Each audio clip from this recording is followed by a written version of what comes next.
Margarita Robles, ministra de Defensa, muy buenas noches. Muy buenas noches. Te voy a precisar un poco, Antonio. La UME y el Ejército de Tierra han hecho la ofrenda floral en tierra y luego los pétalos sobre el cementerio los ha lanzado un Super Puma del Ejército del Aire. Lo importante es que todos los ejércitos están trabajando para ayudar a los palmeros que lo están pasando tan mal. En un día tan señalado como hoy, había muchos que no podían ir a los cementerios, a uno de los cementerios en concreto donde estaban sus familiares enterrados, y de alguna manera hemos querido estar con ellos, acompañarlos, y ese gesto simbólico de poner una corona de flores en tierra y luego desde el aire pues lanzar sobre el cementerio esos pétalos de flores, bueno, es la mejor manera de decir que nos sentimos muy cerca de los palmeros en un día tan señalado como hoy. ¿Quiénes están reportando, todos los miembros del ejército que trabajan en la zona, sobre el presente y futuro de este volcán y las consecuencias que está teniendo? Ministra. Bueno, en cuanto al presente, la verdad que ellos están sufriendo mucho con todos los ciudadanos de La Palma. Es una situación muy tremenda porque hay muchos que lo han perdido todo, que en 15 minutos han tenido que ir a sus domicilios a decidir qué hacían, ¿no? Qué se llevaban. Imagínense que a cualquiera de nosotros nos pasa que durante 15 minutos, solo 15 minutos, tenemos que decidir lo que nos llevamos de toda nuestra vida. Los hay que lo han perdido todo. Algunos pues dramas como el que me contaba por ejemplo Petra, ¿no? Que tiene su hipoteca en marcha pagada y que se ha quedado sin nada, y ese sufrimiento que tienen, y la verdad es que tanto la UME como el Ejército de Tierra como la Armada, que también se va a incorporar en los próximos días, lo que quieren es sentirse muy cercanos a la población, que estén permanentemente, que sientan su ayuda. Por ejemplo, la UME está haciendo las mediciones de los gases permanentemente para ver si hay el nivel de oxígeno respirable o no. Se está trabajando muy bien pues con todos los geólogos que están en la zona haciendo mediciones, acompañando también a los ciudadanos a aquellas zonas de exclusión donde no pueden entrar y a llevar sus pertenencias, las pocas pertenencias que puedan rescatar. También al apoyo psicológico. El apoyo psicológico es muy importante en este momento. Yo estuve una vez en la isla de La Palma recientemente, y la verdad que el sufrimiento de esas familias tiene que ser nuestro sufrimiento. ¿Qué pasará? Bueno, es difícil saberlo porque bueno, el volcán sigue ahí, y los precedentes que hay es que el volcán estuvo pues puede estar durante 90 días, teniendo en cuenta otros modelos de volcanes.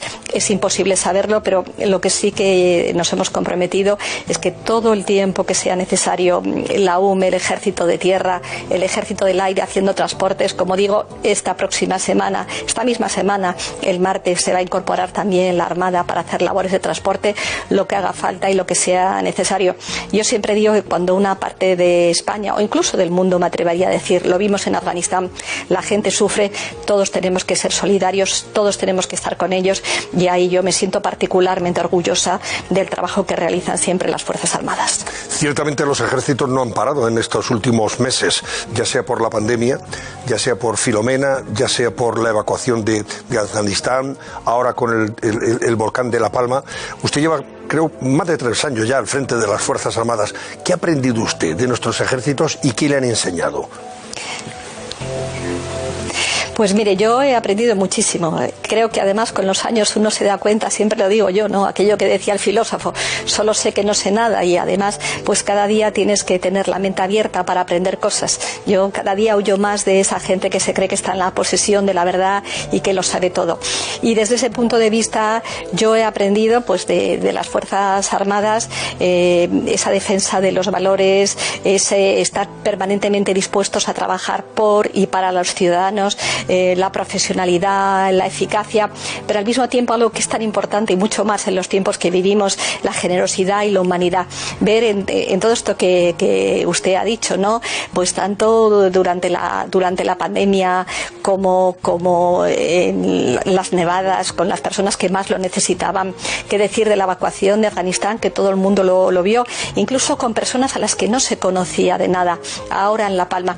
Y créame que yo si algo aprendo cada día, si algo me sorprende cada día, es esa humanidad, es esa generosidad, estar cerca del que lo pasa mal, de una manera callada, discreta, porque fíjense que nunca pide ningún reconocimiento expreso, lo hace de una manera muy generosa.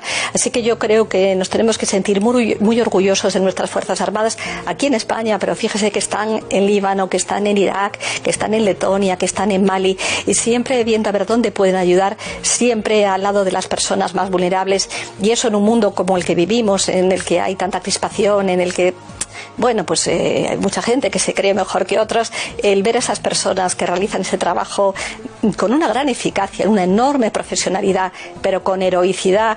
Yo siempre pongo el ejemplo de que 10 minutos antes de que hubiera esa explosión terrible en el aeropuerto de Kabul, donde murieron 13 marines americanos, ahí estaban nuestros soldados salvando a gente, salvándoles pues incluso manualmente, como vulgarmente se diría, ayudándoles a pasar unas vallas, unos canales que había, y como digo, con una enorme humanidad. Ahora, ¿por qué, siendo todo eso así, ministra, hay todavía fuerzas políticas en España que tienen prejuicios respecto a las Fuerzas Armadas? Las ven con prejuicios, y las cuestionan incluso. Bueno, mire, yo lo único que puedo decir es que en las últimas encuestas que hay, el 80% de la ciudadanía española reconoce, respeta y admira a las Fuerzas Armadas. Eso es lo verdaderamente importante. Yo no sé si hay alguien que tiene prejuicios. Muchas veces los prejuicios son fruto del desconocimiento. Cuando en esta vida tenemos prejuicios de algo es porque a lo mejor pues no hemos entrado profundamente a conocer el tema. Los hombres y mujeres de las Fuerzas Armadas son personas que trabajan, que tienen valores, que tienen principios, que tienen convicciones, y sobre todo que son humanos, generosos, están donde se les necesita y en los momentos más difíciles. Y lo verdaderamente importante, como digo antes, es que el 80% o más del 80% de la ciudadanía española está con las Fuerzas Armadas. El ver que están trabajando en sitios como el Líbano, en sitios como Irak, por supuesto ahora lo hemos visto en La Palma, ¿no? Pero eso además sirve y es muy importante para esa proyección de España como ese gran país de los que nos tenemos que sentir orgullosos, ¿no? Ese gran país en el que sus militares pues van a Afganistán, pero no solamente sus militares, sino que también cuando, por ejemplo, llegaron aquí, estaba la gente de la Cruz Roja, de las ONGs, la policía, la Guardia Civil, Sanidad Exterior. Es que a veces nos quedamos siempre tratando de buscar lo negativo, y España es un gran país. Lo vimos durante la pandemia, nuestros médicos, nuestros sanitarios, nuestros transportistas. Yo creo que nos tenemos que sentir muy orgullosos, y en esta gran España de la que nos sentimos orgullosas, las Fuerzas Armadas, sin ninguna duda, pues son una manifestación muy importante. Pues aprovechando sus palabras, ministra, mire, hemos hecho una encuesta también en la calle, nosotros, en este programa, y que quiero que conozca usted. Vea. Estábamos acostumbrados a verlos en conflictos, pero ahora los vemos apartar nieve y ceniza de techos y de calzadas. También fueron clave y fundamentales en la crisis de la COVID-19. Salimos a la calle para preguntar sobre nuestras Fuerzas Armadas españolas. ¿A usted qué opinión le merece el ejército español? No, yo soy totalmente partidario y creo defensor de las actividades que hace el ejército. Creo que hace unas actividades muy positivas para la sociedad. Partidario de que se aumente el presupuesto de defensa. Siempre. Todo lo que hace y todo me parece perfecto del ejército. Que se da demasiada poca importancia. Aquí voy a darle más importancia a lo que hacen. Donde haya necesidad de ayuda, si hay que ayudar, que se vaya a ayudar. O sea, eso en tanto en una situación de sanitaria como en cualquier tipo de conflicto, si hay un problema tiene que irse a ayudar de una forma determinada u otra. Nosotros estamos encantados con ellas, y con Margarita Robles más todavía. Y creo que había que hacer también resaltar a la UME. La UME se merece más protagonismo del que ha tenido hasta ahora en los medios de comunicación.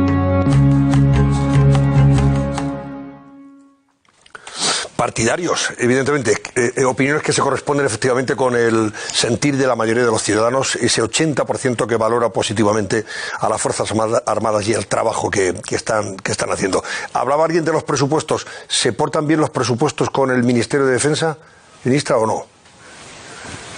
Bueno, en estos presupuestos tenemos un crecimiento del 7%. Yo creo que es un presupuesto importante, un crecimiento importante, sobre todo porque durante muchos años, en la época de la crisis económica anterior, pues no se invirtió suficientemente en defensa.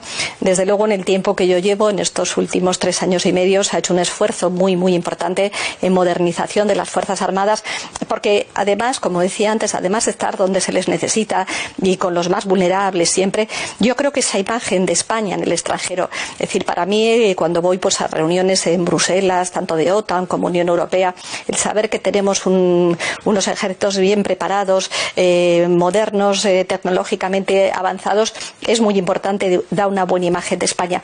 Pero es que además hay que hacer también una apuesta por la industria de defensa, porque la industria de defensa al final lo que crea es muchísimos puestos de trabajo. Hay zonas, pues que le diría yo, en Cartagena con los submarinos 80, en Ferrol pues con las fragatas F-110, en Asturias con los vehículos 8x8 para el ejército de tierra. Por tanto, son unas apuestas muy importantes para la modernización del ejército, que al final es nueva tecnología, que es una apuesta importante por España en Europa y en el mundo, pero también algo que es esencial y que tenemos que tener en cuenta, que es la creación de los puestos de trabajo. Bueno, ministra, permítame que apele ahora a su alma jurídica como magistrada en excedencia y le pregunte si a usted le duele que desde el gobierno algunos ministros critiquen al Poder Judicial, a los tribunales, a la justicia, en definitiva, en función de algunas sentencias. ¿Le duele personalmente o no? Mire, yo creo que las sentencias, lo hemos dicho siempre, y además eso es una vieja reivindicación que incluso tuvimos los jueces, ¿no? En una democracia las sentencias evidentemente pueden no compartirse y desde el punto de vista jurídico puede haber posiciones distintas y eso es muy legítimo en democracia. Lo que no es aceptable es el insulto y la descalificación.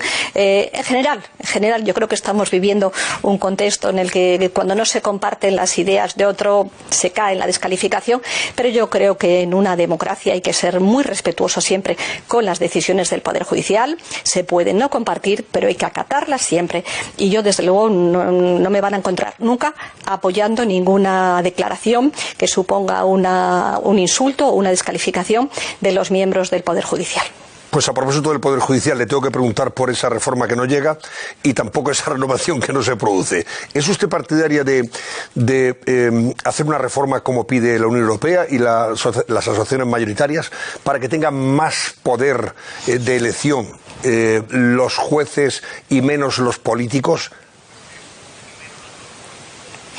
Mire, yo lo primero que tengo que decir, que lo que soy, no ya partidaria, es que me parece una exigencia constitucional, es de que el Consejo actual se renueve, porque este procedimiento de renovación se inició hace 3 años y medio con una norma determinada. Y lo que no tiene ningún sentido es que en este momento, con una excusa, un pretexto, se esté tratando de cortar esa renovación del Consejo General del Poder Judicial, cuando tiene que tener un mandato clarísimo, constitucionalmente fijado, de 5 años. Por tanto, yo ahí, y lo digo además, lo digo con respeto, pero al mismo tiempo lo digo con dolor, me resulta imposible aceptar el que se pueda estar bloqueando la renovación del Consejo General del Poder Judicial. Luego se podrá discutir una forma u otra forma, pero en este momento, este Consejo, hay un proceso en marcha de renovación y ese proceso de marcha hay que concluirlo. Es como si a mitad de un partido uno decidiera que va a cambiar las reglas del juego. No, tú terminas este partido y luego ya se hablará. Pero de momento este partido se inició hace 3 años y medio, porque el proceso se pone en marcha medio año antes de que acabe el mandato, por tanto 3 años y medio, y es absolutamente incomprensible que no se haya procedido a esa renovación. Yo aquí sí que hago un llamamiento fundamentalmente al Partido Popular. El Partido Popular es el principal partido de la oposición, pero es un partido de Estado. Es un partido que ha tenido responsabilidades de gobierno.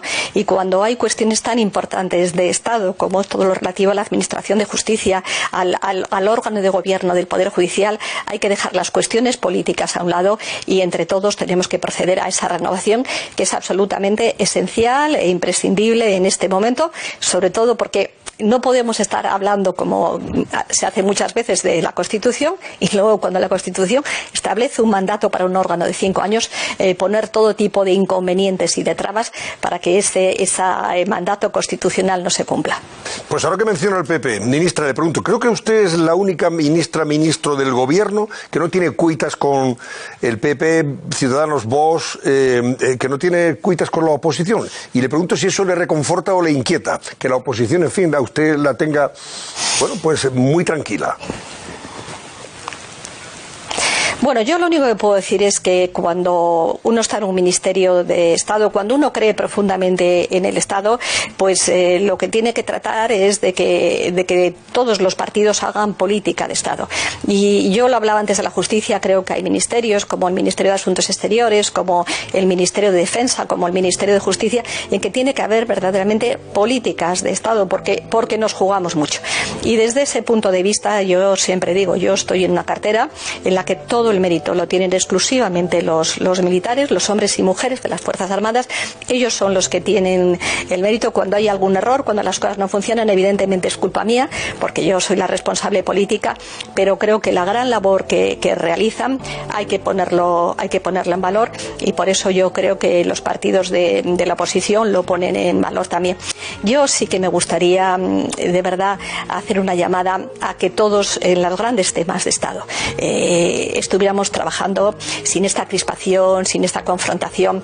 Después de la pandemia, en que la gente lo ha pasado tan mal, que se ha sufrido tanto, que tantas personas han muerto, tanta gente a la que queríamos ha muerto, que todos están con secuelas, yo no puedo entender mucho los climas estos de confrontación, de enfrentamiento, de crispación, y mucho más en los temas de Estado. Así que lo verdaderamente importante es que todos tratemos de, evidentemente la oposición que cumpla su partido, su función como oposición, pero en aquellas cuestiones que hacen de España un gran país, que le dan a España una proyección internacional, ahí deberíamos todos aparcar aquello que nos separa y tratar de trabajar en lo que nos une. Yo lo digo muchas veces, y lo digo desde la convicción, sobre todo cuando uno viaja y va a las reuniones internacionales, es que España es un gran país, y España es un gran país que lo construimos entre todos, lo construyen los ciudadanos, pero también quienes tenemos responsabilidades públicas, tanto en el gobierno como en la oposición, tenemos que construir esa imagen de una España que avanza, de una España que no pierde el tiempo en descalificaciones, y que pone siempre en valor lo que une antes de lo que separa. Pues le pregunto también, ministra, por el Gobierno, lógicamente. ¿Cómo es su cohabitación con las ministros de Unidas Podemos? Pues mire, yo tengo que reconocer, y lo he dicho muchas veces públicamente, en lo que hace referencia al Ministerio de Defensa y a la cartera de Defensa, yo nunca he tenido ningún problema, ninguno. Y eso quiero decirlo, y me parece que es justo y tengo que decirlo. Otra cuestión distinta es que hay muchos temas que evidentemente pues yo no comparto, pero porque también es razonable. Este es un gobierno de coalición, hay una parte del gobierno, la parte mayoritaria, muy mayoritaria, que es el Partido Socialista, y la otra parte de Unidas Podemos, y evidentemente ahí hay una serie de discrepancias, y obviamente pues yo tengo esas discrepancias también pues con Unidas Podemos en algunas cuestiones, pero lo que es en la gestión del Ministerio de Defensa, yo tengo que decirlo, que desde que hay gobierno de coalición yo nunca he tenido ningún problema, y eso me parece justo remarcarlo. Y en el concreto, cuando hay discrepancias, por ejemplo, esto de la reforma laboral, ¿usted con quién se sitúa? ¿Está más cerca de Nadia Calviño que de Yolanda Díaz, o de Yolanda Díaz que de Nadia Calviño? Bueno, a mí me gustaría hacer una precisión cuando se habla de Yolanda Díaz o de Nadia Calviño. Vamos a ver, Yolanda Díaz y Nadia Calviño son vicepresidentas de un gobierno, pero quien constitucional y legalmente marca las directrices de un gobierno es el presidente del gobierno. Y por tanto a veces hay algunos que se olvidan de que ellos o ellas no son el presidente del gobierno. Y desde ese punto de vista yo estoy con la posición del presidente del gobierno, que es lo razonable. Mire, a nadie le obligan a estar en un gobierno están porque el presidente tiene confianza en ti y porque tú asumes pues las reglas que mayoritariamente será un órgano colegiado.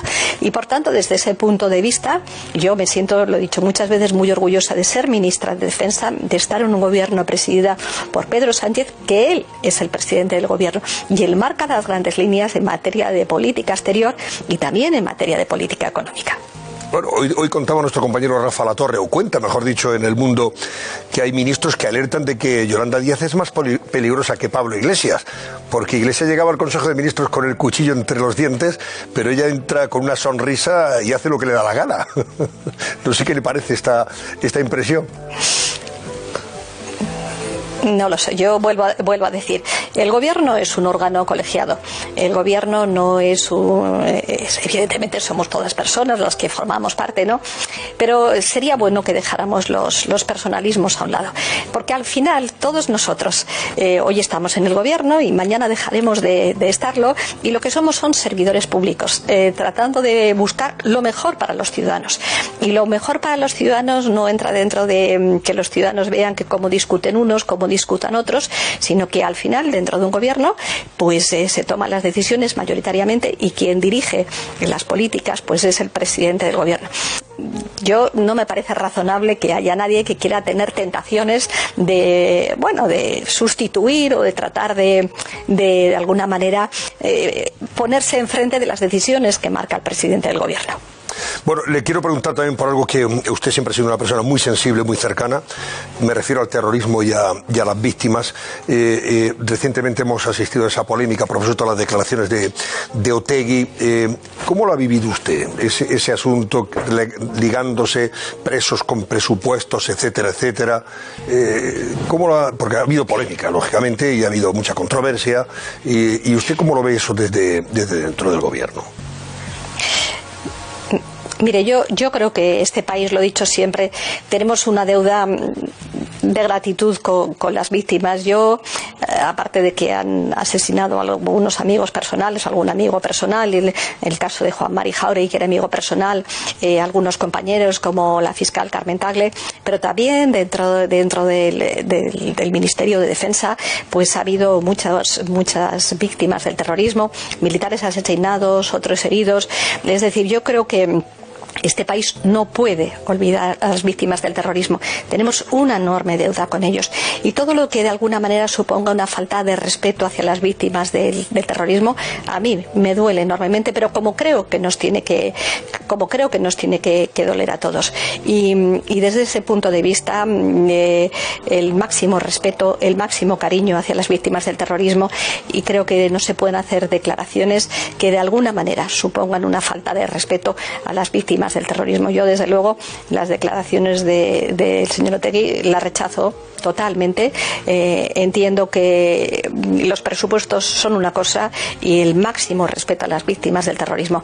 Y las personas que están privadas de libertad es en virtud de unas sentencias, de sentencias firmes, están cumpliendo la pena correspondiente, y por tanto me parece absolutamente inaceptable querer mezclar una cosa con la otra.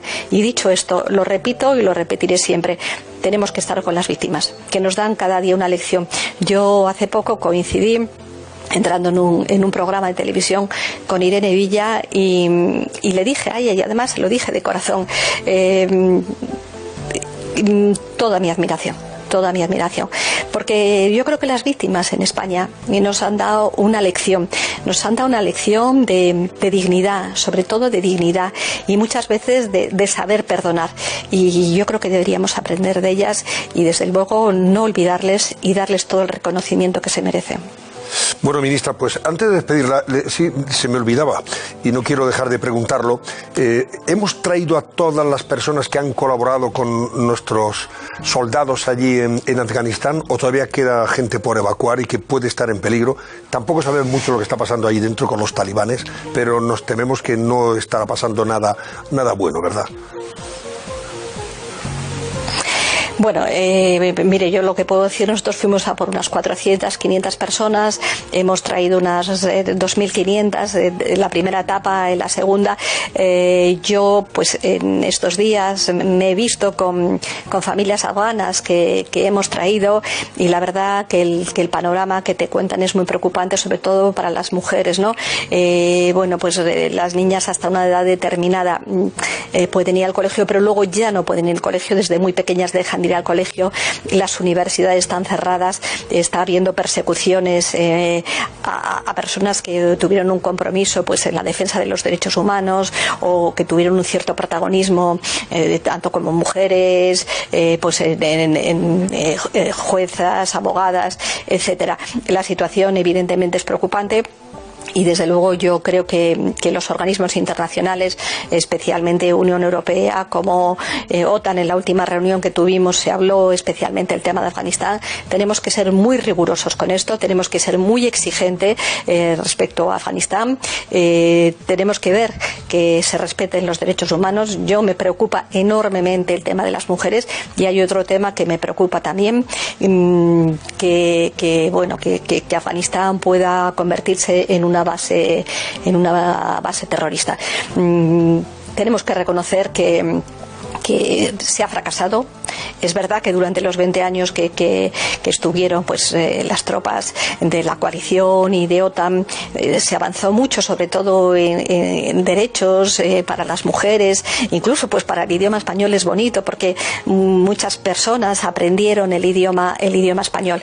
Pero 20 años después, pues eso realmente es una reflexión que tenemos que hacer, qué es lo que ha pasado, por qué se ha fracasado, y como decía antes, creo que la comunidad internacional tiene esa obligación desde el punto de vista de los derechos humanos. Tenemos que seguir muy de cerca que eso no se convierta en un santuario terrorista en Afganistán, porque ese santuario terrorista se puede extender a muchos otros países. Yo siempre digo que estamos viviendo una situación en la que a veces no lo pensamos, pero yo pues precisamente por ese compromiso de nuestras Fuerzas Armadas, ¿no?, que hay en este momento 70 millones de refugiados en el mundo, 25 guerras abiertas, es un panorama muy muy complicado en continentes como África, por ejemplo, ¿no?, donde la mujer sigue siendo todavía un arma de agresión sexual en todas las guerras que hay.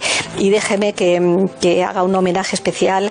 Pues hoy, Día de Difuntos, precisamente, yo lo hacía también en un pequeño vídeo, pues a todos los hombres y mujeres de las Fuerzas Armadas fallecidos en misiones de paz, en total pues unos 188 y en concreto 102 que fallecieron en Afganistán. Hoy, que celebramos el Día de los Difuntos, pues yo quiero que sus familias, todas sus familias, sepan que su sacrificio no puede ser en vano y que tenemos que seguir muy vigilantes, sobre todo de aquellos que más lo necesitan en países como Afganistán.